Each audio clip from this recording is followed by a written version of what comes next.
I might literally call myself a retired control freak. I don't know if you have this obsession of always needing to control things. It is an innate human tendency to know the outcome because it reduces any kind of anxiety to know what to expect next. Humans love predictability. So something that we all share in common, no matter who we are, if you're a human, you've experienced this, is that we've all waited on something. Think about like how you're backed up on like 290 and you're all waiting.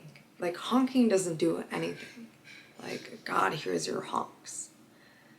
And so today I was in church and we talked about this like sermon, or he had this sermon. I'm still new to church, man. I went with my boyfriend's family and whatnot. So I have tendencies of being a control freak. I like things to be expected and to be just the way that I want them to. But this kind of like loses some of the serendipities that come into life. And this also gives rise to more rumination. Like think about how you're stuck in this network of like, this isn't working out the way that I want it to.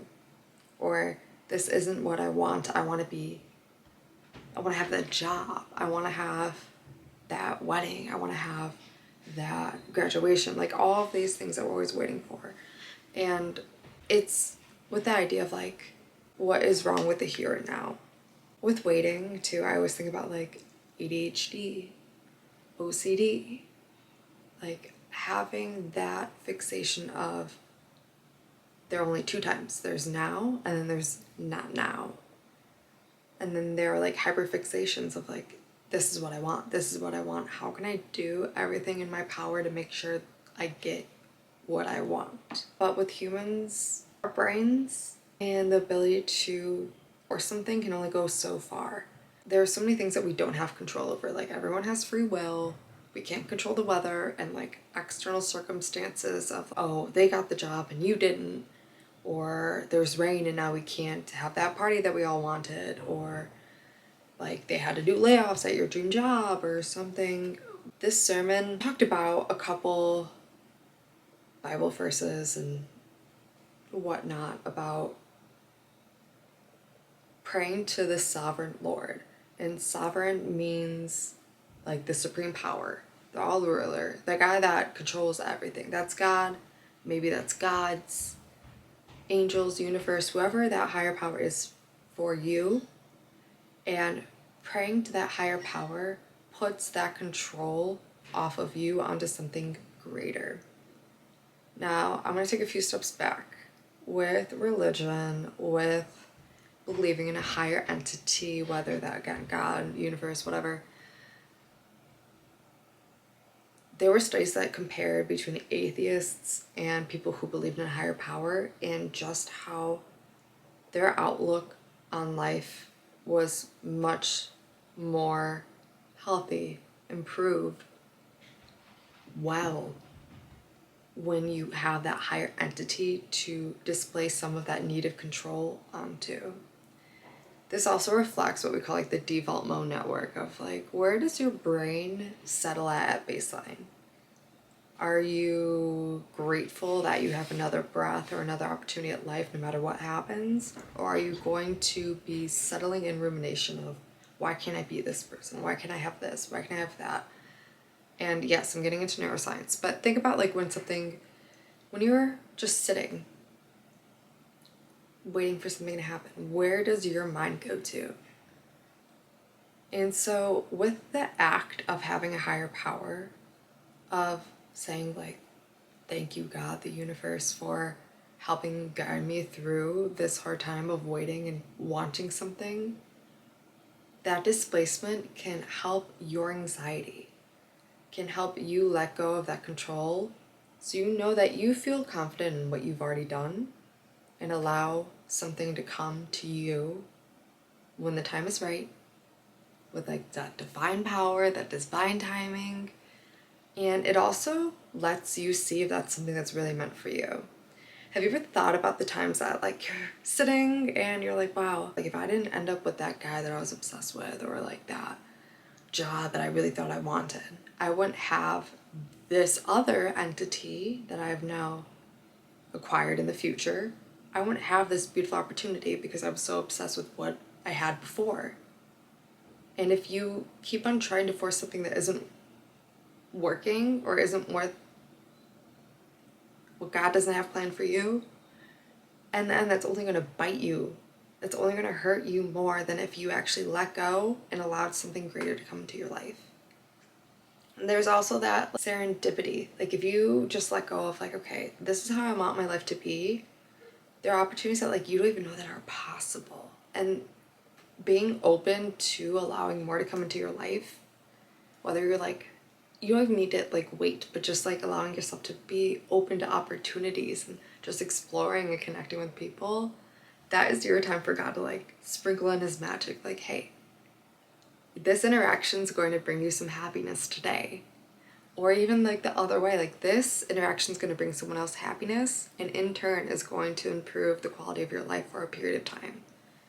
Like there are so many beautiful things that could come out of just letting go of that control and allowing yourself to enjoy the wait. It's not always easy to let go of that control. Again, it's like innate to humans to be like, I want to make sure I'm doing everything I can to get what I want. Or when we're like fixated, when we were hunting way back yonder, hunting to get the food that we wanted, we're like fixated on it. And that was like our tendency to survive. But now when we have so many aspects of what we want so many different things and we want it right now, and we're so primed of like, oh woohoo, Amazon Prime, I'll get it in 2 days. Like I'm guilty of shipping. I'm like, oh, I won't get that for 2 weeks. Girl. Oh, I want something sweet. I could walk down the block and get ice cream.